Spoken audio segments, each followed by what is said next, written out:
Hello, today we're making a Bob the Builder diorama, so stick around. Being someone who's lived the better part of my adult life in small apartments, I've grown quite accustomed to being exposed to pretty much every noise imaginable.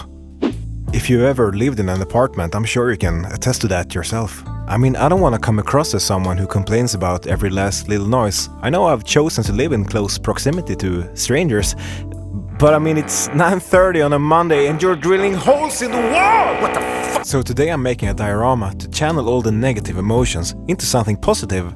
And who better to be the embodiment of a neighbor that just can't control the urge to assemble furniture or nail paintings to the wall at 9:30 than Bob the Builder. Just look into his eyes and you will see what I mean.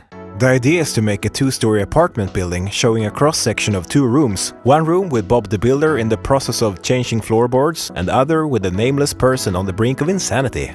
When the basic structure of the building had been assembled, then it was time to make a few bricks. So many bricks! Then I attached all the 495 or however many bricks I cut out in a basic brick pattern using some PVA glue across the entire building.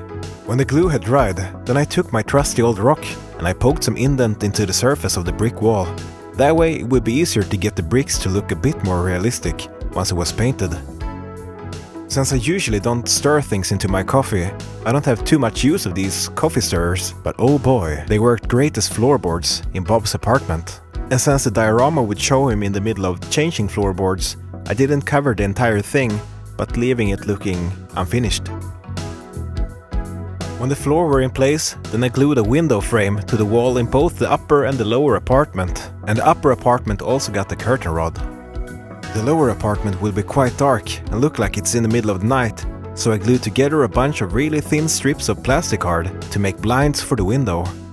Then it was time to start sculpting the main antagonist himself. Bob, the bad neighbor. I had never sculpted a cartoon character before, but Bob's design looked simple enough that I thought it would be doable. And since I didn't want to make a darker or more realistic version of Bob, but keep him as close to the original as possible, I made sure to take my sweet time and not just rush through the sculpting like I have a tendency to do sometimes. Cause even though I love sculpting, my attention span is just not what it used to be, and I'm also quite easily distracted. I made the head separate from the body, and when I was about halfway done, I thought to myself, hey, perhaps it's a good idea to make sure that the proportions are right. It was not. So I scrapped the old head and made a much bigger one before moving on to adding the last details on the face, such as Bob's big bulbous nose, the hair sticking out from underneath his hard hat, and of course, his ever so uncomfortable smile. Then the head was added to the body and Bob were done. I wish I had made him looking a bit more stubby, but other than that, I think he turned out okay.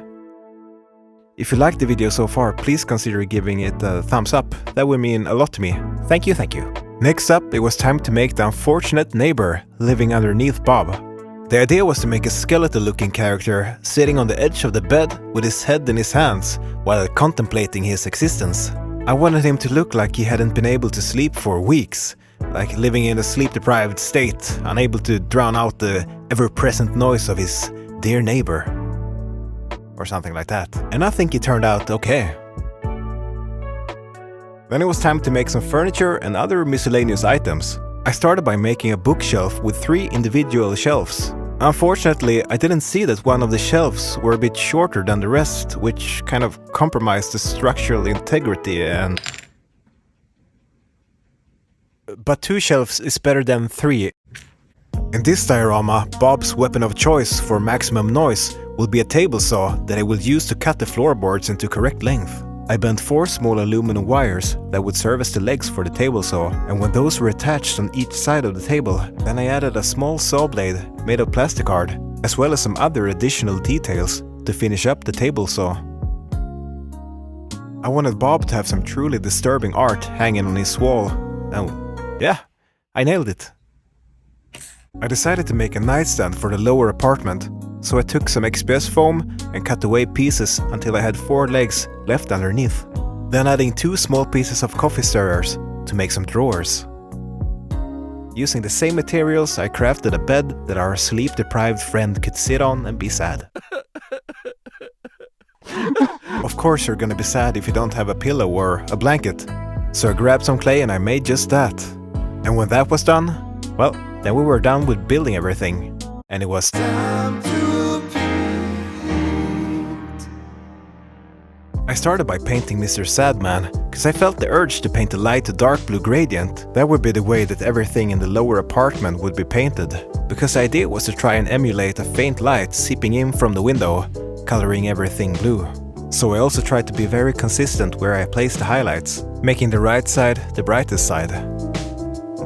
Since both the bed as well as the nightstand would be in the same room as Mr. Sadman, they got painted with the same principle, a light to dark blue gradient, where the right side is the brightest. Just as I tried to sculpt Bob as close to the original as possible, the same went for the painting. Looking at reference photos, I tried to match the colors to the best of my ability. So I painted a base color on all of the individual parts of Bob before I started to add any details. I painted a square pattern on all of the orange parts of the clothing, starting by just painting the lines first and then filling in every other square with red paint. The only thing to paint in the face was to make the mouth hole black, as well as both of his eyes. After looking closely to a reference photo, I realized that the shade of yellow on the hard hat was a bit too dark, so I repainted it with a lighter shade of yellow. Then Bob was done and it was time to paint some other things in his apartment. The table saw got painted with about 15 layers of orange, because painting orange on a black base coat is stupid. I painted the table part of the table saw as well as the saw part of the table saw silver, and then some highlights of a lighter silver to make the surface look a bit more like brushed steel.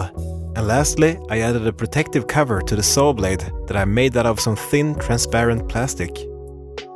Then it was time to paint the building, and I started by painting the lower apartment with a black-blue base coat across the entire room. Then the walls in the upper apartment got painted red, and since I would keep the wood color on the window frame as well as the floor, I made sure to not get any paint on it, because it would be a nightmare to try to fix that. I wanted the part in between the floorboards to look like some old nasty insulation material. So I started by painting it yellow and then dry brushed a couple of layers of really bright yellow that progressively would get lighter and lighter. The entire outside of the building got painted with a brown color that doesn't really give a great coverage by only applying one coat, but it's perfect for painting rock-like materials because it dries very unevenly, giving the surface a really nice looking texture.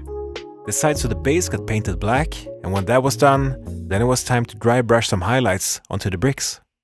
I used an orange color to dry brush the sides of the wall. I made sure to pick out certain parts that I would dry brush more heavily. That way it would get a great color variation, as well as giving a more natural overall look. Finally, before the outside of the diorama was completed, I added some grass all around the building. And when that were applied, then I added some darker flock in patches here and there. Then the outside of the building was complete, and it was time to assemble the inside.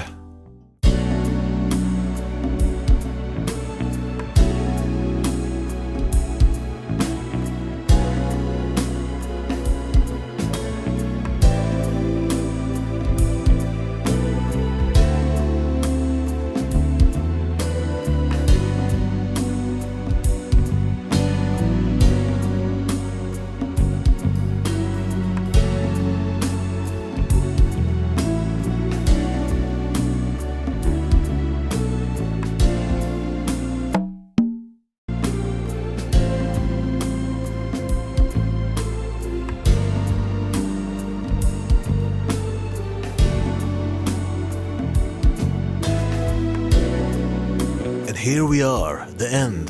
Thank you so much for sticking around to the end of the video. I'm gonna show you the final results in just 1 second, but before that, I just wanna say thank you so much for watching this video. Thank you.